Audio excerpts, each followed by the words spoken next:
जय मां विंध्यवासिनी। विषय चल रहा था कुंडलियों का, वर्ग कुंडलियों का महत्व। वेदांश D40 यह राशि का 40वां भाग होता है। 30 में 40 का भाग दीजिए तो 0.45 डिग्री आ जाएगा। तो ये वेदांश बोला जाता है 0.45 डिग्री, है ना, 0.45 डिग्री बोलते हैं इसको। अब इसमें बनाने का क्रम क्या है? विषम राशियों में मेष राशि से गणना की जाती है और सम राशियों में तुला राशि से इसकी गणना की जाती है। इसके क्रमशः देवता है विष्णु, चंद्र, मरीचि, त्वष्टा, धाता, शिव, रवि, यम, यक्ष, गंधर्व, काल व वरुण बारी बारी से ये अधिपति होते हैं।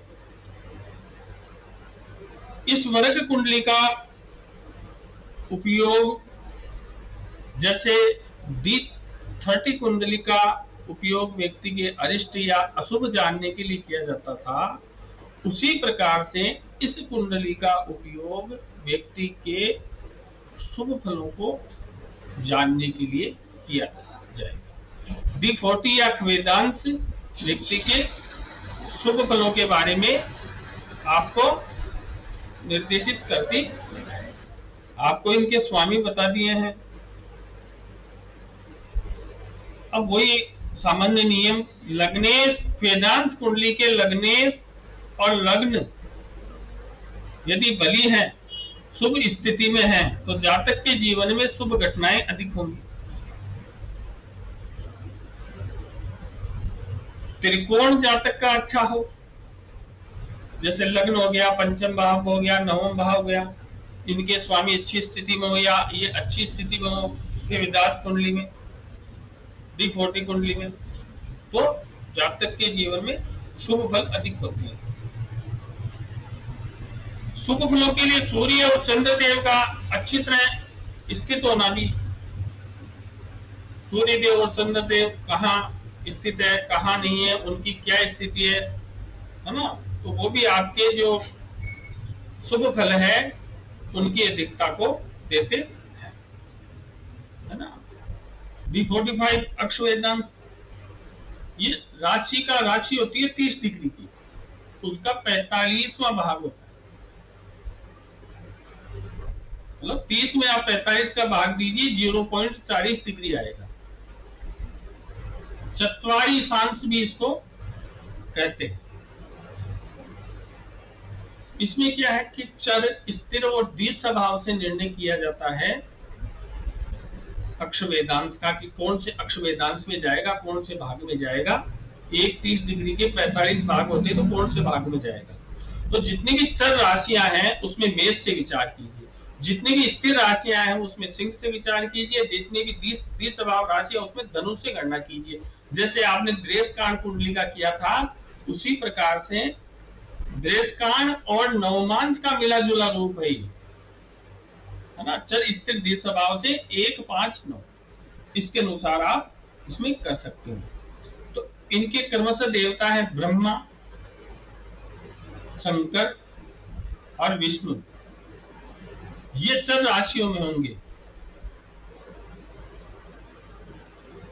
शंकर, विष्णु और ब्रह्मा स्थिर राशियों में होंगे और द्विस्वभाव राशियों में होंगे विष्णु, ब्रह्मा और शिव। तो इसमें देखिए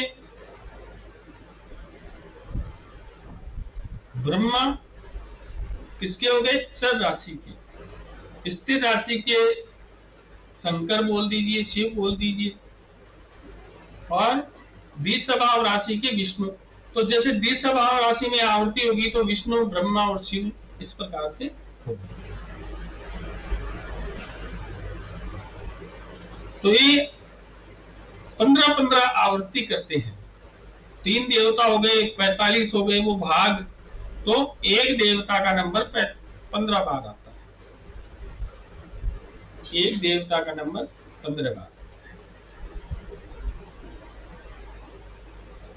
अक्ष वेदांत इस वर्ग कुंडली का अध्ययन जातक के चरित्र व्यवहार के लिए किया जाता है कि जातक का चरित्र कैसा है, व्यवहार कैसा है, वो सत्य है या असत्य है, दुष्ट प्रकृति का है या ठीक है, ठग है, कैसा है। तो यदि ठीक स्थिति में होगा तो शुभ प्रभाव मिलेंगे, यदि वो ठीक स्थिति में नहीं होगा अशुभ प्रभाव मिलेंगे। तो व्यक्ति का चरित्र दे सकते हो, एक कैरेक्टर सर्टिफिकेट है ना। अक्ष वेदांत व्यक्ति को कैरेक्टर सर्टिफिकेट देगा, उसके लग्नेश की क्या स्थिति है। और देखिए सूर्य आत्मा का प्रतिनिधित्व करता है, तो सूर्य देव का अच्छी राशि में, अच्छे प्रभाव में, है ना, तो व्यक्ति में सात्विक गुणों को दर्शाएगा। व्यक्ति में सात्विक गुण होगी तो व्यक्ति का चरित्र ठीक रहेगा। और यदि सूर्य देव की अशुभ स्थिति है तो इसके विपरीत आप फलादेश कर सकते हैं। तो चंद्रदेव मन के कारक होते हैं। चंद्रदेव की अक्ष वेदांत कुंडली में कैसी स्थिति है ना। चंद्रदेव तो है, मन ही तो है, नैतिक और अनैतिक करता है जो। आप इसमें देखिए लग्नेश और तृतीयेश और षष्ठेश और नवमेश, लग्नेश, तृतीय, षष्ठेश और नवमेश, यदि इनमें शुभ ग्रह हैं 1, 3, 6, 9, इनमें शुभ ग्रह हैं तो जातक का आचरण पवित्र होगा, तो उसमें शुद्धता रहेगी। तो इस प्रकार से आप इस कुंडली का फलादेश कर सकते हैं। षष्ठ्यांश कुंडली D60,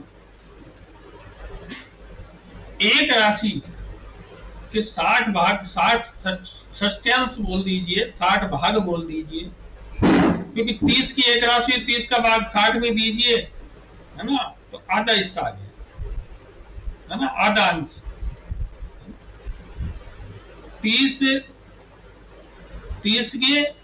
30 को डबल कर लिया ना, आधा अंश, 60 का भाग दिया, तो ये आधा अंश आ गया। और इनकी गणना उसी क्रम से की जाती है, उसी राशि से। जैसे लग्न जो है, जिस राशि है तो लग्न से गणना करोगे, या जो ग्रह देव जिस राशि में बैठा है तो उससे आप गणना करोगे। अब जो इनके देवता होते हैं तो विषम राशियों में घोर 60 देवता होते हैं,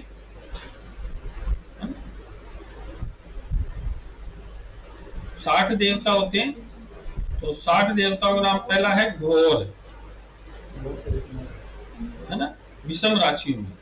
फिर राक्षस, फिर देव, कुबेर, यक्ष, किन्नर, भ्रष्ट, कृतघ्न, गरल, अग्नि, माया, प्रेत, पुरुष, अंपापति, देव, गणेश, काल, अहिभाग, अमृत, चंद्र, मृदेंश, कोमल, हेरंब, ब्रह्मा, विष्णु, महेश्वर, देव, आद्र, कलिनाश, क्षितिश्वर, कमलाकर, मांदी।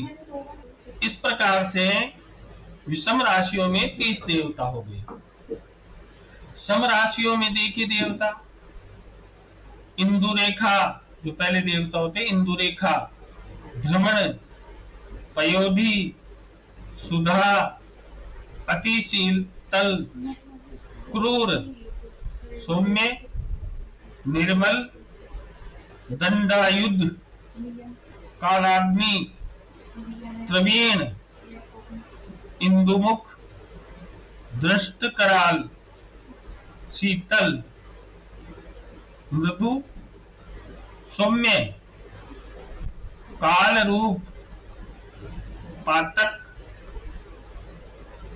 वंश क्षय, कुलनाश, विष प्रदग्ध, पूर्ण चंद्र, अमृत, सुधा, कपटक, यम, घोर, दावाग्नि, काल, मृत्यु। इस प्रकार से क्रमशः इनके देवता होते हैं। पाराशर जी ने जो इस वर्ग कुंडली को जन्म कुंडली और नवमांश कुंडली से भी अधिक महत्व दिया है। देखते हैं कि इसका प्रचलन का अधिक प्रयोग नहीं है। पाराशर जी ने इस वर्ग लगन कुंडली से भी श्रेष्ठ कुंडली है ये D60 कुंडली, षष्ठ्यांश कुंडली लगन कुंडली से भी श्रेष्ठ कुंडली है।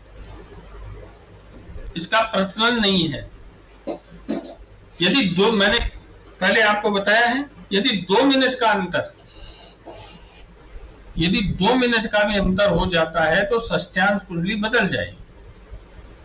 षष्ठ्यांश कुंडली के फलादेश के लिए समय बिल्कुल सही होना चाहिए, और जो जुड़वा बच्चे हैं उनकी कुंडली का आप विचार षष्ठ्यांश कुंडली से कर सकते हैं। तो देखिए, एक राशि 30 डिग्री की होती है, उसमें 60 षष्ठ्यांश होते हैं, तो 60 ही स्वामी है।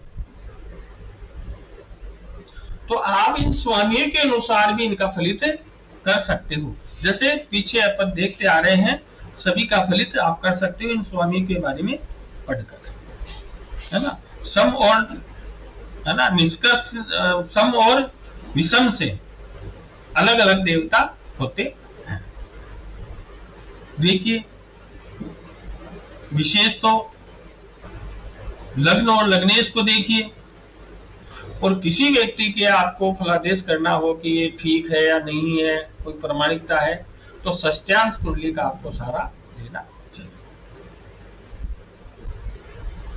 इसमें। क्योंकि जन्म जैसे आप लग्न कुंडली में देखते हो,